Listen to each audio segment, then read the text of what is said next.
Hey, what's happening, Baltimore Ravens fans? Welcome back to the Bald Perspective. On your way in, tap that like button, hit subscribe if you never subscribed, and hit that notification bell so you get updates when we upload new content. Let's talk. In yesterday's video, we began to assess, I guess you could call it, the Baltimore Ravens roster position group by position group. And so we began with the quarterback room, and the question was, do the Baltimore Ravens have what they need? Now, we understand from a starting quarterback position, the answer is yes, contingency when healthy. But then we had to look at the backup quarterback situation in Baltimore, and that is Tyler Huntley. And once again, the answer is yes. I think that Tyler Huntley can do some similar things. Similar don't mean same, but he can do some similar things to what Lamar Jackson can do in an offense, and also what Caleb Williams did last season under Declan Doyle, which is the real context of our conversation. Do we have what we need in this new era? And so our conclusion on yesterday's video was yes, the Baltimore Ravens have what they need from a starting quarterback and backup quarterback situation. And later on this week, we're going to break down the quarterback rooms for the other AFC teams. But now the next question is how can this quarterback room be better, step up, elevate, do more in this new offensive system than they did last season under former Baltimore Ravens OC Todd Monken? Now we understand that Todd Monken and the Baltimore Ravens offense did some great things in 2023 and 2024, but we kind of fell off the cliff a lot last season, primarily because of poor offensive line play and poor quarterback play due to injuries. And we had to lean on backup quarterbacks a whole lot. Cooper Rush, a complete train wreck, and then Tyler Huntley kind of came in too little, too late. Because I think that if Tyler Huntley had started a few more games instead of Cooper Rush, we probably have a better record. Nevertheless, has nothing to do with now. All right.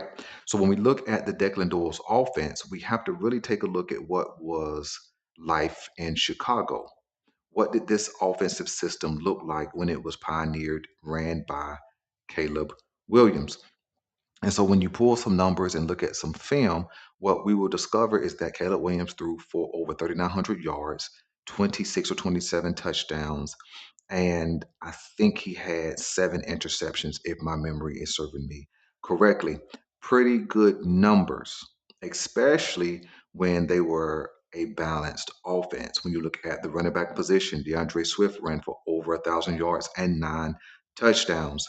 The rookie running back added over 780 yards last season. So when you combine them, they probably had over 2,000 yards if you included any rushing yards that Caleb Williams may have had. When you look at the rushing statistics, they were number one in rush success rate. Now, whatever that means for you, it just means they were successful when they made attempts to run. They were, I think, third overall in rushing. And I think they were probably, if I remember correctly, top five in total offense. And so when you look at those numbers and you hear that from that Chicago Bears offense, that can translate well into Baltimore, right? Because when you look at the skill set of a Caleb Williams and a Lamar Jackson, there are some similarities. Caleb Williams is solidly accurate. Lamar is solidly accurate. They both have high end level athleticism, although Lamar is probably, even at 29 years old, I think he is, he's probably still more athletic. He's definitely going to be more elusive. So, some of the same things under this offensive structure, we should have some success with, right? When you look at what this offensive system could do for Baltimore, I think from a quarterback context, what it's going to do is create more of a balanced offensive structure, more of a balance between the pass and the run and the pass, offset some of that level of predictability that the Baltimore Ravens had over the last couple of years under Todd Monken. It was very easy to recognize that based on the personnel on the field, what the Baltimore Ravens were doing. If Derrick Henry was on the field, it was almost guaranteed going to be a run. If Derrick Henry went off the field, that was a clear indicator that the Baltimore Ravens were going to pass. Now, that wasn't a 100% um, sum when he was on and off the field, but it was definitely a high indicator, and defenses knew that.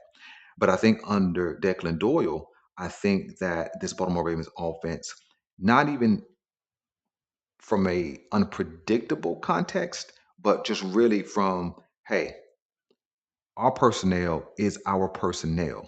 So no matter who's out here, we can do everything. We can run it, we can throw it, and we're going to be successful doing it. I think that's what he allows this offense to do, even in a first year where it's going to be a learning process. I think we're going to see more inclusion of Lamar Jackson being under center so that the play fakes are more effective. I think we're going to see more bootlegs for Lamar Jackson because nobody's going to carry out the fake and get into the bootleg quicker than Lamar Jackson. I think that we're going to be able to see more efficient and effective tight end passing because Declan Doyle absolutely utilizes the tight ends at a high level. I mean, you got to think the rookie tight end out there in Chicago, I want to say his name is Loveland or something like that. I'm not 100% sure, but I know he had over 700 yards receiving last season, and that's doing it as a rookie. And so, am I saying he and Mark Andrews are the same caliber? No, not really. Um, because the rookie is definitely going to be more spry, more athletic, and more healthy for the most part. But Mark Andrews did not end this season with an injury, so the question is, will we see Mark Andrews step back up to not a Pro Bowl level, but a serviceable level? But we'll have to remain, you know, to talk about that when we get to the tight end room. But I think that's what we can see. I think we're going to see more um, outside zone concepts. And I think that we have what we need in house to be successful with this Declan Doyle's offense. Let's be clear. Our receiving threats are not what Chicago had. They're not. You had DJ Moore, Roma Duze, you had the rookie wide receiver, cannot remember his name, and then you had the rookie tight end. We don't have that level of talent. Zay is good, but anything behind Zay, we don't have just yet. But again, we'll break that down when we get to the wide receiver room. But from a quarterback context, I think that we're going to see a more efficient and effective offense. It's not going to look, at least I believe, it won't look as taxing on Lamar Jackson and the running backs to get things done because I think we'll stay on schedule a lot more. I think the second thing that Declan Doyle will do for this Baltimore Ravens offense from a quarterback through the offense, I think that he will help stabilize the offensive line. Um, because I think that's going to be key. We haven't broke down the offensive line just yet, but we understand that this offensive line going into 2026 is going to be much different than what we saw from the Baltimore Ravens in 2025. And so I think that, again, having a more balanced and conflict oriented, what do I mean by conflict oriented? Is I think our offense last year was so predictable based on personnel groupings that it was easier to defend us. Now, when Lamar Jackson is healthy, he makes it difficult all by himself. But in 2026, I think what we need to be able to do is be able to allow Lamar Jackson to be more of the point guard, right? Distribute the ball, hand it off, and let the guys on the perimeter do what they're supposed to do. And that's going to be aided by not having those indicators based upon personnel grouping, and I think that having a more balanced offensive line absolutely helps that. So I think that Declan Doyle is going to be good for this Baltimore Ravens offense. And then I think one of the biggest things is help keeping Lamar Jackson clean. I think having a more balanced offense, a more conflict-oriented offense where the defense can't just key on, okay, Derrick Henry's in the backfield, it's going to be this. Justice Hill's in the backfield, it's going to be that. I think that being able to run and pass out of two tight end sets, three tight end sets, four wides, single back, no back, shotgun, pistol. I think having that diversity will help keep Lamar Jackson clean because it's going to help the offense be unpredictable while having a better outcome play to play, right?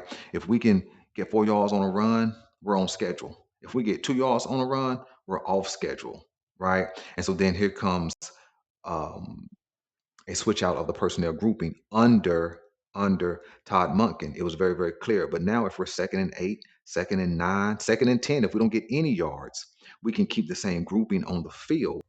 And so I believe not having to switch out personnel groupings, being able to run offense no matter who's out there, it does allow the defense to be more reactive, be more on their heels versus just knowing what we're going to do based on our predictors of past years. And so, again, one of the biggest things is there is no tape out there. There is no tape out there right now on the Baltimore Ravens with this new offense. And so I think it's going to take 10, 12 games to even catch up with what we're doing offensively. And by that time, I think Declan Doyle has the mindset and the capability to switch things up. One game we might run more double tight end set. The next game we may go four wide more. The next game we may go super big and just run the ball down your throat. I think that having that kind of mindset to do what's working versus stop what's working and for the heck of it to try to include something else, which is what we saw Todd Monk can do. I think that it's going to be better suited to help Lamar Jackson stay clean.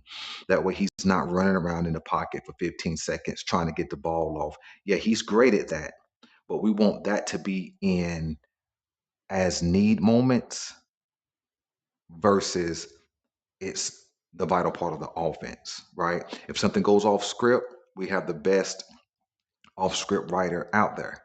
But we don't want that to be the offense because that's what we had seen under Todd Monken and also under Greg Roman. So I think that that's how we keep Lamar Jackson healthy. And I think that's what Declan Doyle can do for this Baltimore Ravens offense. You guys let me know what you think. And then in tomorrow's video, we're going to talk about the AFC quarterback rooms and we're going to kind of rank them across the board. So until the next video, I'm out.